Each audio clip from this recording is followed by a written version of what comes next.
당신이 사람이야! 어떻게 그럴 수가 있어! 뭐? 내가 왜 당신이야? 사람으로서 당신의 행동을 참을 수가 없어! 웃기는 소리 하지 말고 꺼져! 우리 부모님의 목숨과 재산 그리고 나까지 망쳐놓고는 꺼지라고! 그래, 너희가 그런 짓을 하고 잘 살 수 있을 것 같아! 나는 돈이라면 무슨 짓이든 할 수 있어! 돈이 이 세상의 전부니까! 너희들이야 돈이 중요하지 않다라고 말하겠만 너희는 귀족이었으니까! 현실을 봐! 이제 돈이 없으니까 거지 아니야! 거지 같은 소리 하네! 너희는 그냥 거지 새끼들이야! 그래! 나는 귀족처럼 살 테니까! 너희 거지들과는 말 섞기도 싫고 사라져! 내가 죽을 때까지, 아니 죽을 힘을 다해 너뿐만 아니라 너희 가족까지 다 모셔줄게! 잠시 행복을 느껴고 있어! 얘 손으로 지옥으로 보내줄 테니까! 이제 본 내용에 들어가기 전에 구독과 좋아요 부탁드립니다. 감사합니다. 사람들은 나를 보고 태생부터 축복받은 여인이라 속삭였다. 대한민국 재계의 거물이었던 현승그룹 박 회장의 외동딸. 부모님의 사랑은 바다처럼 깊었고 내가 딛는 모든 길 위에는 부드러운 카펫이 깔려 있었다. 25 나는 그 찬란한 배경 위에 최명훈이라는 남자를 얹었다. 그는 가난한 집안의 수제였으나 내 눈에는 세상을 다 가진 왕자보다 더 고결해 보였다. 결혼식 날 내 아버지는 명훈의 손을 잡고 눈시울을 붉히셨다. 우리 은경이 자네만 믿네.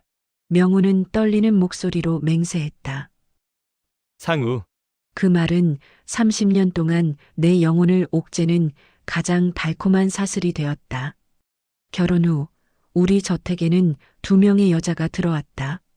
시어머니가 명훈의 뒷바라지를 위해 보냈다는 중년의 참모 아주머니, 그리고 나의 친정에서부터 나를 그림자처럼 따르던 내 비서이자 시녀였던 미니. 미니는 나보다 2살 어렸지만 내 모든 취향을 꿰뚫고 있었다. 내가 어떤 온도의 차를 좋아하는지, 어떤 향의 비누를 선호하는지, 심지어 내가 슬플 때 어떤 표정을 짓는지까지 그녀는 다 알고 있었다. 사모님, 오늘 비가 오려나 봐요. 무릎 아프시지 않게 미리 찜질기 준비해뒀어요. 미니는 늘 그렇게 사근사근했다. 그런 그녀가 결혼도 하지 않은 채 첫 임신을 고백했을 때 나는 내 일처럼 기뻐하며 그녀의 앞날을 걱정했다. 상대가 누구든 상관없어. 미니 내가 선택한 아이라면 내가 끝까지 책임질게. 나는 그녀에게 강남의 작은 아파트 전세권을 내어주었고 출산 후에도 그녀가 내 곁에 머물 수 있도록 온갖 편의를 봐주었다. 하지만 기이한 일이었다. 미니는 3년 주기로 임신과 출산을 반복했다. 어느덧 그녀에겐 3명의 아이가 생겼다. 아빠가 누구냐는 물음에 그녀는 늘 사고 같은 인연이었어요. 하지만 아이들에겐 아빠가 필요 없어요. 사모님이 계시니까요. 라며 눈물을 훔쳤다. 나는 그 눈물에 속아 그녀의 아이들을 내 조카처럼 아꼈다. 명훈 역시 당신 참 대단해. 미니 아이들 교육비까지 대주다니. 라며 나를 치켜세웠다. 그러나 그 평화로운 일상은 부모님의 갑작스러운 사고와 함께 지옥의 문턱으로 변했다. 폭우가 쏟아지던 밤 고속도로에서 부모님이 타신 차가 가드레일을 들이받고 추락했다.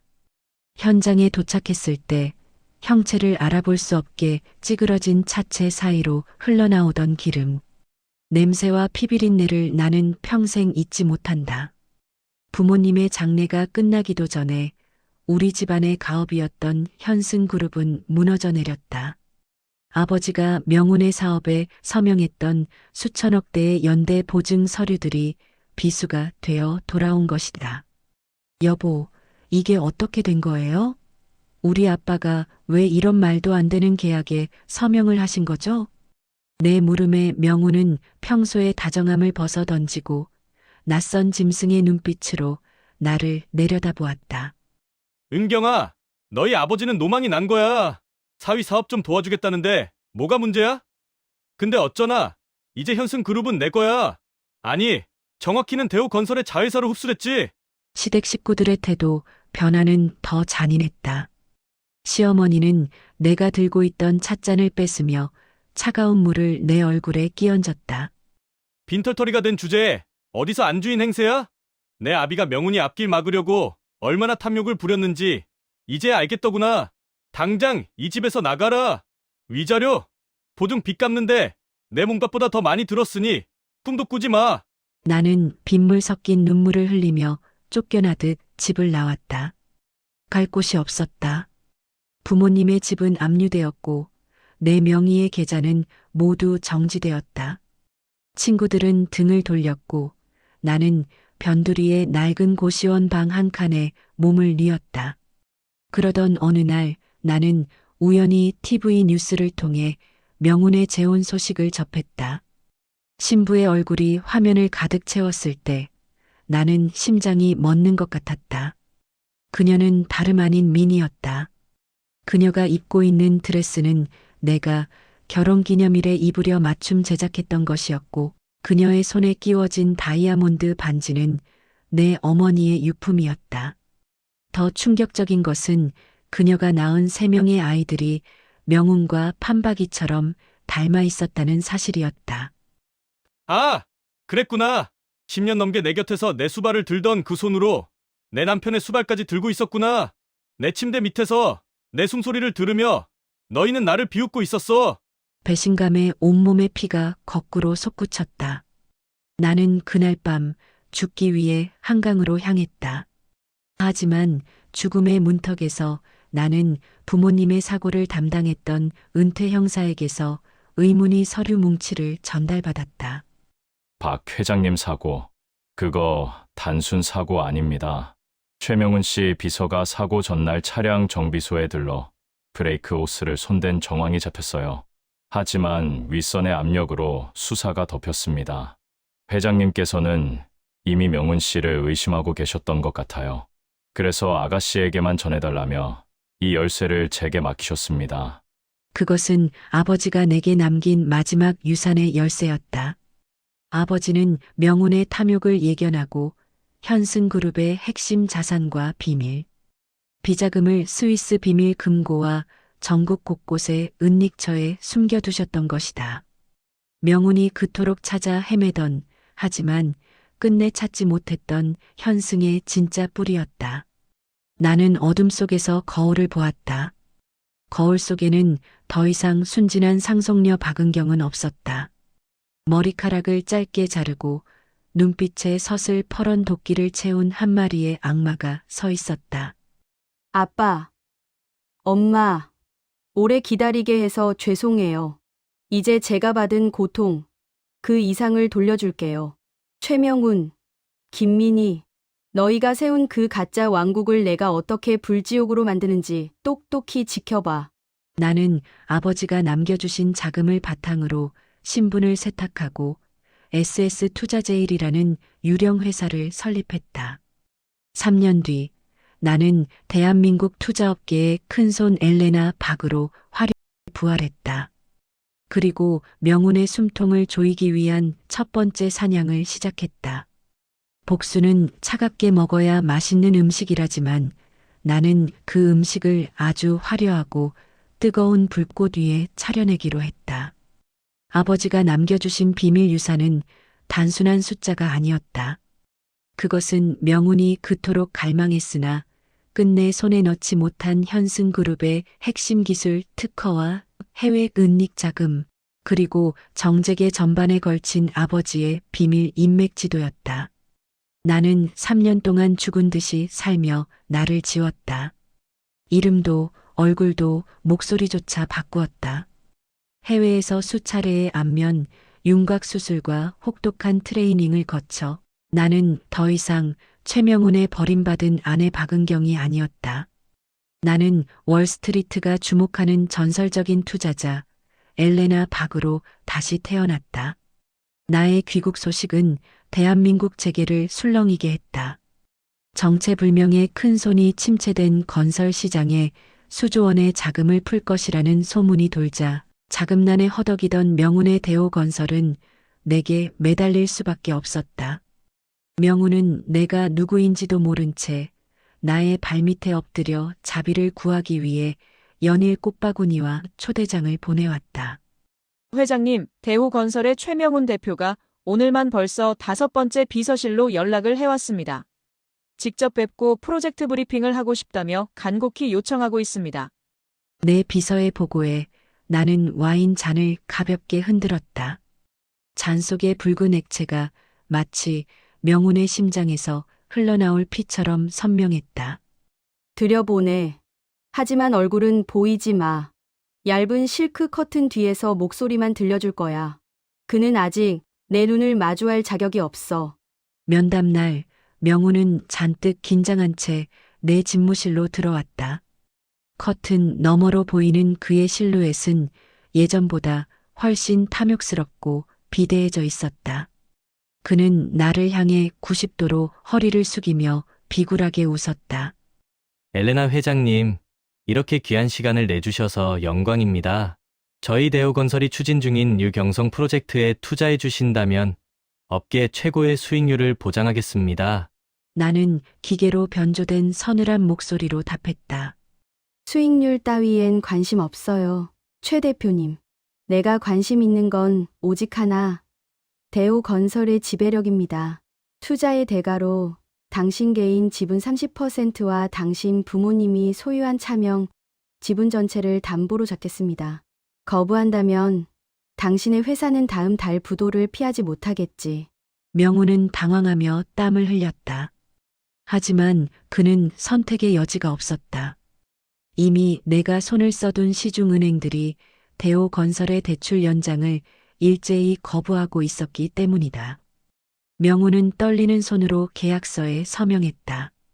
그 서류가 자신의 목을 감쌀 밧줄이라는 사실은 꿈에도 모른 채 동시에 나는 안방을 차지한 미니의 삶을 잠식해 들어갔다. 미니는 신분 상승의 환상에 젖어 있었지만 정작 시댁 식구들 사이에서는 애 낳아준 종년 취급을 받으며 고립되어 있었다. 시어머니는 미니가 천안 출신이라며 사교계 모임에도 데려가지 않았고 명우는 미니를 아내가 아닌 밤의 도구 정도로 여겼다. 나는 미니에게 은밀히 접근했다. 그녀가 다니는 강남의 은밀한 갤러리 딜러를 포섭해 그녀에게 내 목소리가 담긴 의문의 테이프와 편지를 전달하게 했다. 편지에는 명운이 최근 새롭게 고용한 젊은 여비서와 부적절한 관계를 맺고 있으며 미니를 조만간 내쫓고 그녀를 새 아내로 맞이하려 한다는 거짓 정보가 담겨 있었다.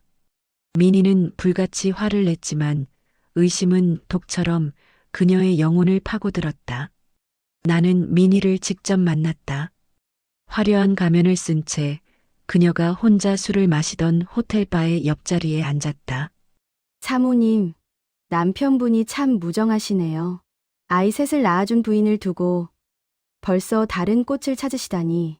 미니는 날카롭게 나를 쳐다봤다. 당신 누구야?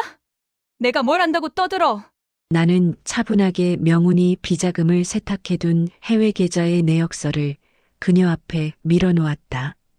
물론 그 계좌의 명의는 미니가 아닌 명운이 새로 만든 내연녀의 이름으로 조작된 것이었다. 최명훈 씨는 지금 당신의 아이들 몫까지 다 빼돌리고 있어요. 당신이 박은경 사모님을 몰아내고 얻은 그 자리가 영원할 것 같나요?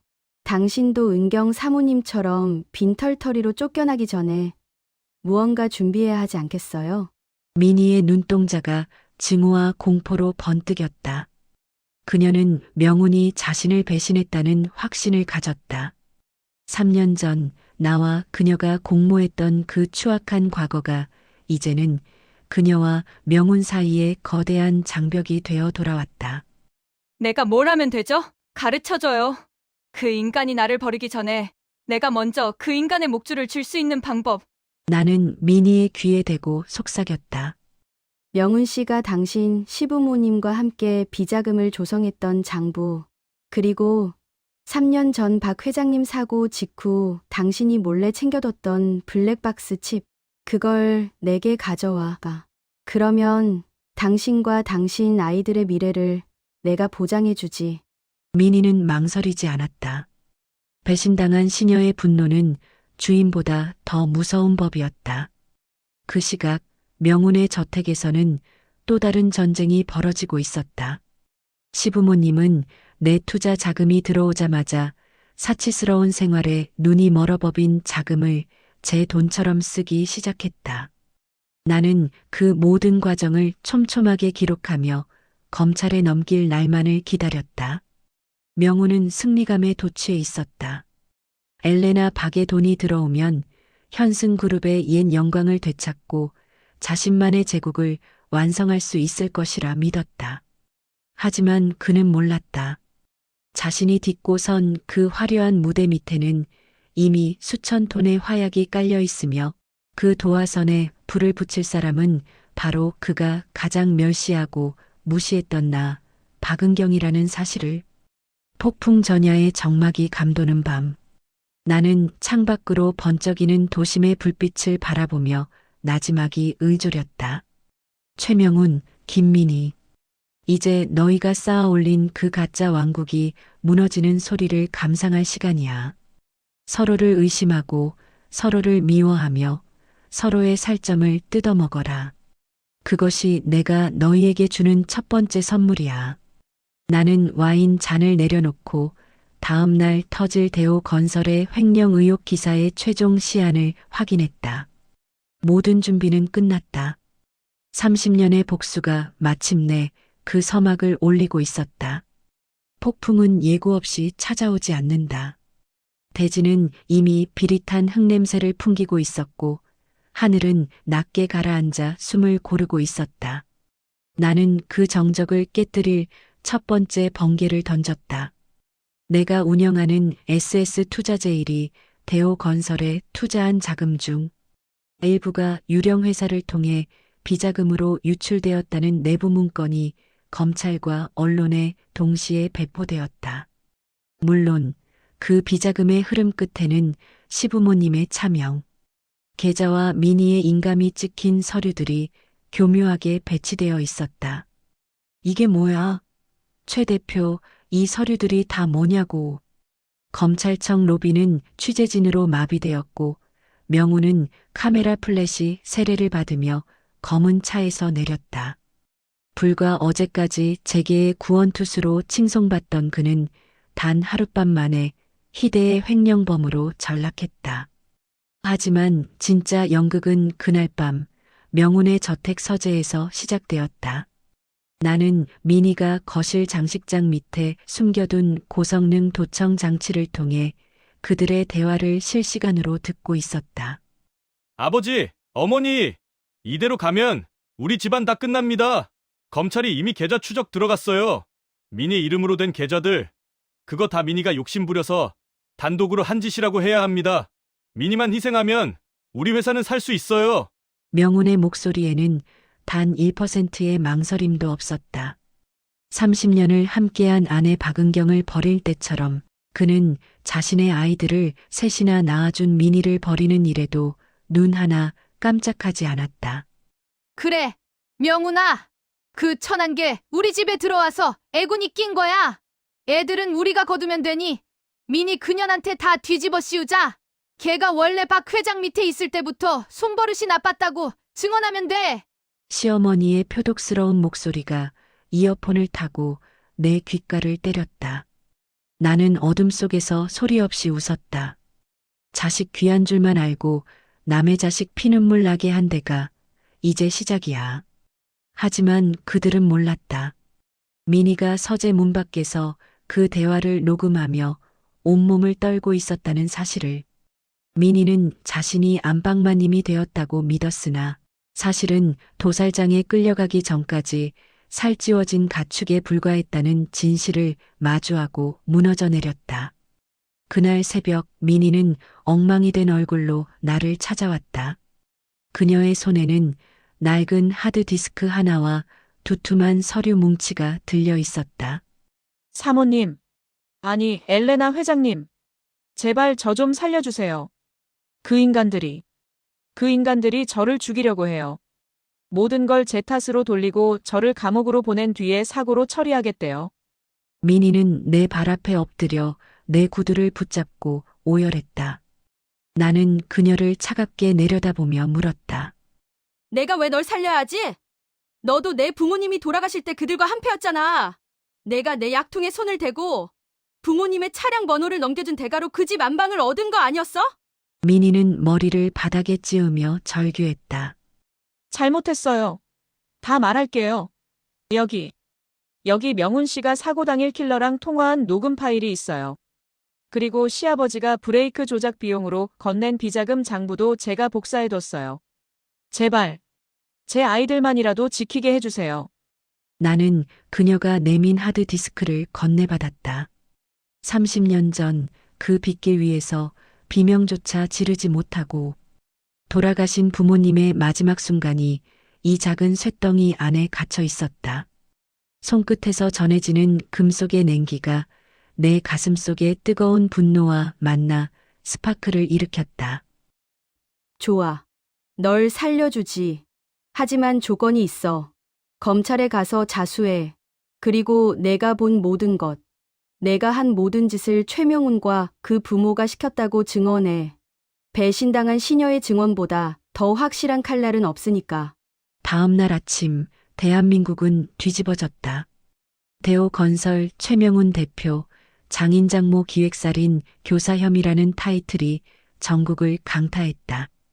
검찰에 자진 출두한 민희는 눈물을 흘리며 피해자인 척 연기했고 명훈 일가의 추악한 범죄 행각을 낱낱이 고발했다. 명훈은 당황하며 반격하려 했지만 이미 늦어 있었다. 내가 미리 손써둔 이사들이 주주총회를 열어 그의 해임안을 통과시켰고 대호건설의 주가는 폭락했다. 시부모님은 압수수색을 나온 수사관들 앞에서 뒷목을 잡고 쓰러졌지만 그건 시작에 불과했다. 나는 검찰청 로비에서 수천 명의 기자들 앞에 섰다. 이번에는 엘레나 박이 아닌 3년 전 죽은 줄 알았던 박은경의 모습으로 저는 살아있었습니다. 저들이 제 부모님을 죽이고 제 인생을 훔치고 저를 쓰레기처럼 버린 그 지옥에서 저는 오직 이날을 위해 살아 돌아왔습니다. 플래시 세례가 광포하게 터졌다. 수갑을 찬 채 끌려 나오던 명훈이 나를 발견하고 눈이 뒤집혔다. 박은경, 내가 어떻게...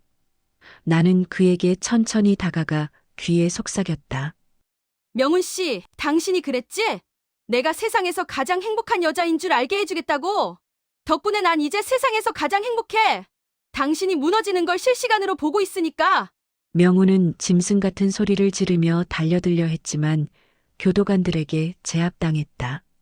나는 그 비참한 뒷모습을 보며 아버지가 남겨주신 만년필을 꺼내 들었다.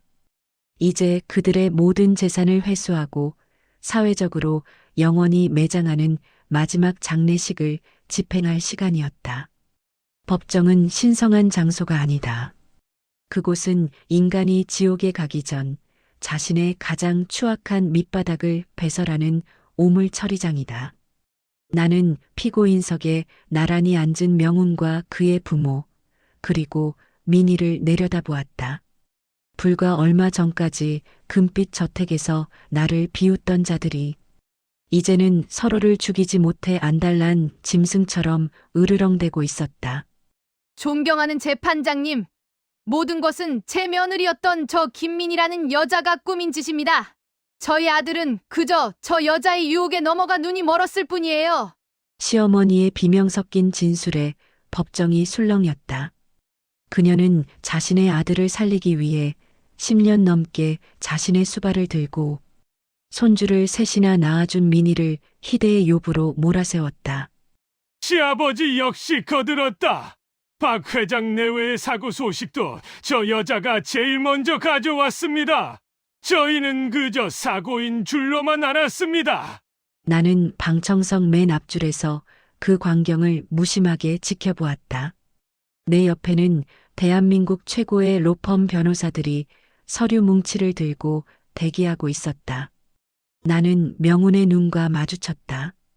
그는 억울하다는 듯 나를 향해 입을 벙긋거렸다. 은경아, 살려줘.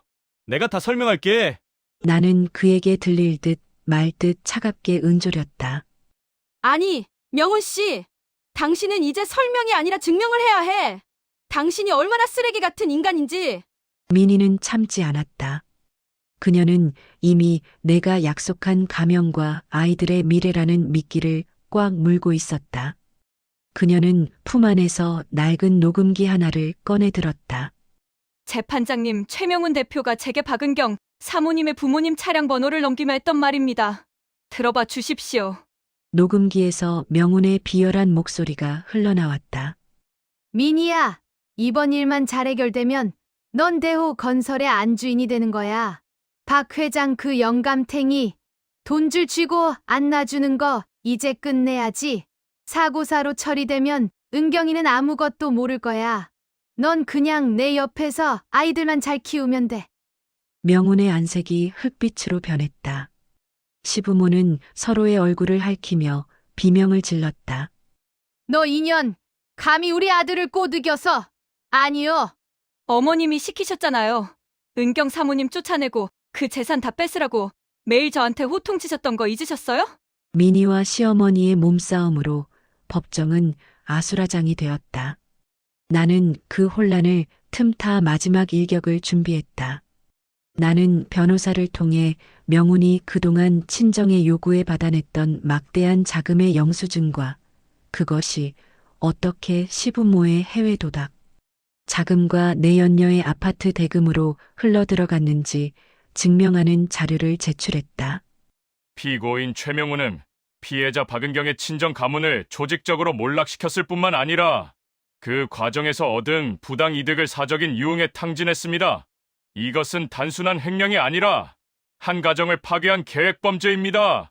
검사의 매서운 논고가 이어질 때마다 명훈의 고개는 점점 아래로 떨어졌다. 그는 이제 재기불능이었다. 하지만 나는 여기서 멈추지 않았다.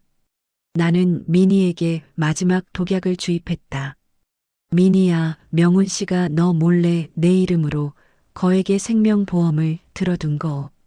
아니, 내가 모든 죄를 뒤집어 쓰고 감옥에 가면 사고사를 위장해서 널 처리하고 그 보험금까지 챙기려 했대. 물론 그것은 내가 조작한 서류였지만 이미 배신감에 눈이 먼 민희에게는 확신이 되었다. 그녀는 법정에서 명훈이 숨겨두었던 마지막 비자금, 은닉처와 부모님 살해 현장을 지휘했던 비서의 소재지까지 낱낱이 풀어버렸다.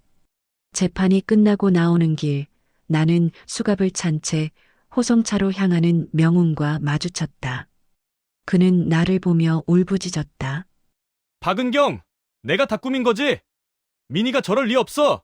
내가 민희를 꼬드긴 거잖아. 나는 그에게 다가가 아주 우아하게 미소 지으며 그의 옷깃을 정돈해 주었다. 명훈 씨, 당신이 나를 버릴 때 그랬지? 돈 없는 나는 아무짝에도 쓸모없다고. 이제 당신이 바로 그 상태야. 당신의 부모는 당신을 살인자로 몰았고, 당신의 여자는 당신의 심장에 칼을 꽂았어. 당신이 가진 건 이제 0번이 적힌 수입뿐이야. 어때? 당신이 만든 지옥의 맛이? 명훈은 거품을 물며 쓰러졌고 시부모는 수사관들에게 끌려가며 서로의 머리채를 잡고 싸웠다. 민희 또한 공범으로 체포되었지만 그녀는 승리감에 도취해 있었다. 명훈을 파멸시켰다는 사실 하나만으로도 그녀는 만족하는 듯 보였다. 나는 그들이 떠난 자리에 홀로 남았다. 내 손에는 대호건설의 경영권 승계 서류와 명훈 일가가 탈취했던 친정 재산의 반환, 청구 소송 승소 판결문이 들려 있었다. 아빠, 엄마, 이제 거의 다 왔어요.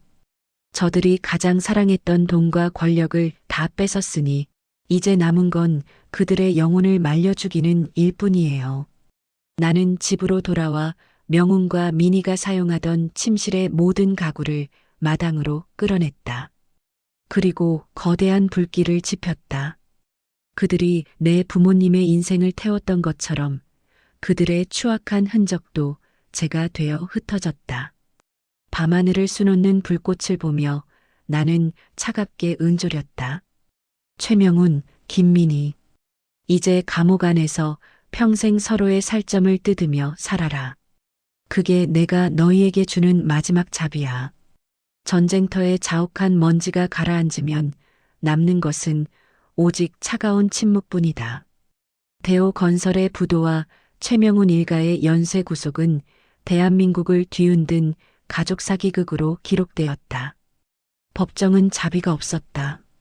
명훈에게는 살인 교사와 거액의 횡령 혐의로 무기징역이 선고되었고 그의 부모 역시 범죄 가담과 증거 인멸로 고령임에도 불구하고 중형을 피하지 못했다. 판결이 확정되던 날 나는 수의를 입은 그들을 마지막으로 마주하기 위해 법정 로비에 섰다. 포승줄에 묶인 명훈이 나를 발견하고 미친 듯이 발버둥 쳤다. 박은경, 내가 다 조작한 거지? 내 아이들, 내 핏줄이 아니라는 거 내가 꾸민 짓이지. 나는 조용히 그에게 다가가 귓속말을 남겼다. 명훈 씨, 그게 진실인지 거짓인지는 이제 중요하지 않아. 당신은 죽을 때까지 그 의심 속에서 스스로를 갉아먹으며 살게 될 테니까. 당신이 내 부모님을 죽였을 때 느꼈던 그 쾌감. 이제는 당신의 심장을 도려내는 칼날이 되어 평생을 함께할 거야. 명훈은 짐승 같은 울음을 터뜨리며 끌려나갔다. 그 뒤를 따르던 시부모는 이미 넋이 나간 상태였다. 한때는 권세와 명예를 목숨보다 소중히 여기던 이들이 이제는 서로를 살인자로 몰아세우며 자식에게 배신당한 노인으로 생을 마감하게 된 것이다. 나는 민희가 수감된 여사로 향했다. 그녀는 내게 뒤통수를 맞았다는 배신감에 사로잡혀 있었지만 정작 그녀를 가장 괴롭히는 것은 내가 보낸 선물이었다. 나는 그녀의 아이들을 안전한 곳으로 보호하는 대신 아이들이 자신의 친모가 저지른 모든 죄악을 알게 했다. 아이들은 더 이상 민희를 엄마라 부르지 않았고 그녀가 보내는 편지는 모두 수치 거부되어 돌아갔다. 민희야, 넌 내 아이들을 위해 모든 걸 했다고 했지? 하지만 아이들은 이제 내 이름을 수치스러워해. 넌 감옥 안에서 평생 아이들의 증오를 먹으며 늙어가게 될 거야. 민희는 면회실 유리창을 치며 오열했지만 나는 차갑게 돌아섰다. 배신한 시녀에게 어울리는 가장 잔인한 형벌은 그녀가 그토록 지키려 했던 핏줄에게 부정당하는 것이었다. 모든 정리가 끝났다. 나는 명훈의 이름으로 된 모든 재산을 몰수하여 부모님의 이름을 딴 현승 장학재단에 기부했다. 그들이 부모님을 죽이고 가로채려 했던 그 피 묻은 돈은 이제 세상의 가장 낮은 곳에서 아이들의 꿈을 키우는 밑거름이 되었다. 나는 부모님의 묘소를 찾았다. 30년 전 차가운 빗속에서 비명조차 지르지 못하고 돌아가셨던 부모님. 나는 묘비 앞에 국화 대신 아버지가 좋아하시던 도라지꽃 한 다발을 놓았다. 아빠, 엄마, 오래 걸렸죠. 저들을 지옥으로 보내는데 30년이나 걸렸네요. 이제는 두 분도, 저도 정말 자유로워질 수 있을 것 같아요. 바람이 불어와 내 머리카락을 흩뜨렸다. 마치 아버지가 내 머리를 쓰다듬으며 고생했다고 말씀하시는 것 같아. 나는 처음으로 소리내어 울었다. 그것은 슬픔의 눈물이 아니라 내 영혼을 짓누르던 무거운 사슬이 끊어지는 해방의 눈물이었다. 몇 달 뒤 나는 서울을 떠나 제주도의 한적한 곳에 자리를 잡았다. 엘레나 박이라는 화려한 명함도 복수기의 서늘한 표정도 모두 버렸다. 나는 그저 이름 없이 살아가는 한 여자로 돌아왔다. 아침이면 텃밭을 일구고 저녁이면 바다를 산책했다. 감옥 안에서 명훈은 매일 밤 해숙과 민희의 목소리가 들리는 환청에 시달리다 정신병동으로 이송되었다는 소식을 들었다. 해숙 또한 영양실조와 우울증으로 거동조차 힘든 상태라고 했다. 하지만 그들의 비참한 소식은 더 이상 내게 어떤 감흥도 주지 못했다. 무관심이야말로 내가 그들에게 내린 최종 판결이었다. 나는 펜을 들어 일기장의 마지막 문장을 적었다. 폭풍은 지나갔고 대지는 다시 숨을 쉰다. 나는 이제야 비로소 나의 이름을 사랑하게 되었다. 30년의 기만, 핏빛 배신, 그리고 잔혹한 복수. 그 길고 어두웠던 터널을 지나 내가 마주한 것은 찬란하게 떠오르는 새벽별이었다. 나의 전쟁은 끝났다. 그리고 나의 진짜 삶이 이제야 비로소 시작되었다.